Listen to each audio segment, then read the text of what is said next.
Hello， 大家好，我是高恩，欢迎大家观看本期内容。高恩主要分享趣人趣事、知识故事，探索未知的内容。这一期我们从4个方面探索下 Pi Network 能否引导区块链的发展，推进世界和社会发展，最后了解下何为虚拟世界。各位朋友点赞、订阅、分享，记得点亮小铃铛，支持下高恩。从 Pi Network 共识算法探索可能性。Pi Network 采用基于恒星共识协议 SCP 和称为联邦拜占庭协议 FBA 的算法，该算法的优势没有浪费能量，这点我们在对白皮书的内容解读那一期中有详细了解。另外还有一些其他的主流共识算法，后共识算法、POS 共识算法、DPoS 共识算法、PBFT 共识算法、PXOS 共识算法。在这里，我们主要和在 Stellar 基础链中首个应用的 SCP 进行对比。Pi Network 制定了手机挖矿、每日 APP 终端连接网络进行奖励结算，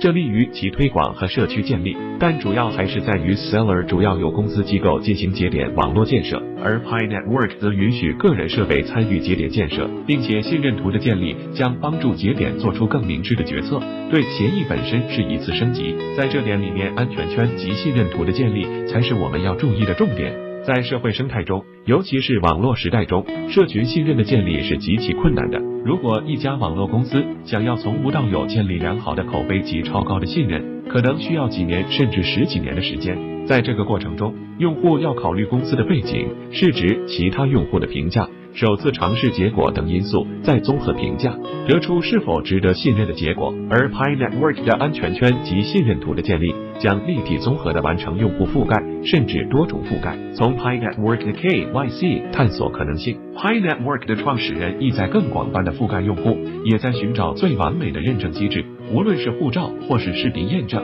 都可以在头脑风暴中看到立项。但是个人认为，其重点在于 KYC 机制的存在本身。这一点不仅是甄别虚假用户，也会是派生态的基础重中之重。将来的各类生态应用也好，虚拟店铺也好，无论 Pi Network 是否建立去中心化交易所， KYC 都会是基础，证明你是这信任图中的一员。自比特币面世后，数字货币或是交易所如雨后春笋的冒出，从一开始的难以监管到 KYC 实名认证机制的落实，发展至今，不妨认为这其实是一种监管预防措施。威慑诈骗丢失难以追踪，为何这么说？难道不是匿名性吗？这有用，但是有这样一个有意思的数据，大家自行思考。美国最大的区块链分析公司 Chainalysis 已经掌握了比特币上超80%以上用户的线下身份信息，许多以太坊巨鲸的身份信息也在掌握之中，真假暂且勿论。但是高恩相信，一项新技术的发展过程中总会有纰漏，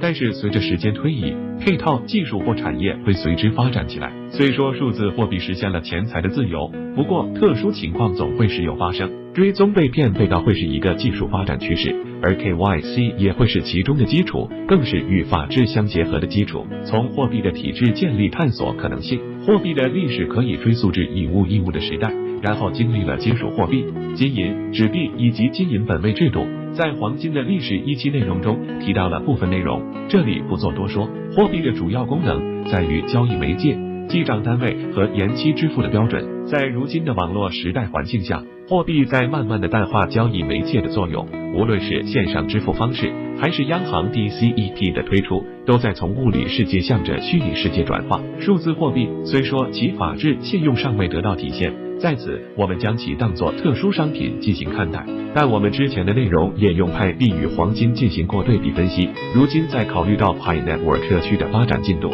有其独特存在价值，从区块链发展探索可能性。区块链在高恩看来是一项时代革新技术，我们也做过相关内容，在这里不得不提一点新的内容。网络时代的到来让大家进入互联时代。1989年，伯纳斯里 Tim Berners-Lee 提出要建立一个全球超文本项目及万维网 WWW， 让所有人都能顺利的从网上获取并共享信息。不过经历了32年的发展，形成了如今互联网过度中心化的情况，被各大巨头所垄断，想不使用却又离不开。个人数据为公司机构提供了大数据分析支持，却并未得到相应奖励。区块链技术的发展使我们发现了这一尴尬现状的可能解决方式：用户自行管理数据、有限授权使用等，自由、透明、公平的世界也将不远。Pi Network 在区块链技术作为底层架构上进行产业布局，在如今不断完善的节点和社区建设下，跨国、跨区域信任的建立时间成本可极大缩短，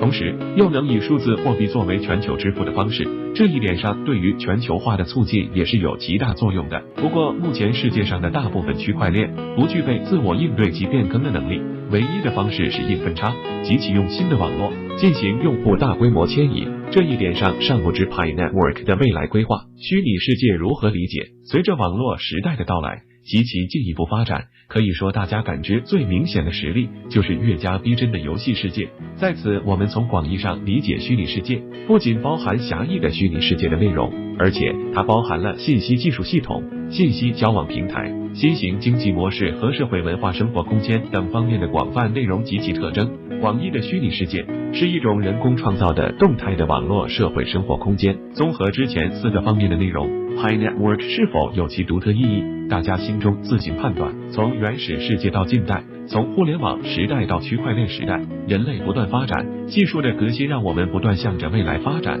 区块链的去中心化特点或许可以让全球的人类在虚拟世界中建立特有信任网络。数字货币的普及也许能够让交易公式化、全球化方便支付的同时，结合 KYC 及其他新技术，杜绝诈骗勒索等现象。信任网络的建立可能将拉近人与人的距离，提高工作贸易效率。结尾放张娱乐图。好了，本期内容就到这里了，我是高恩，下期再见。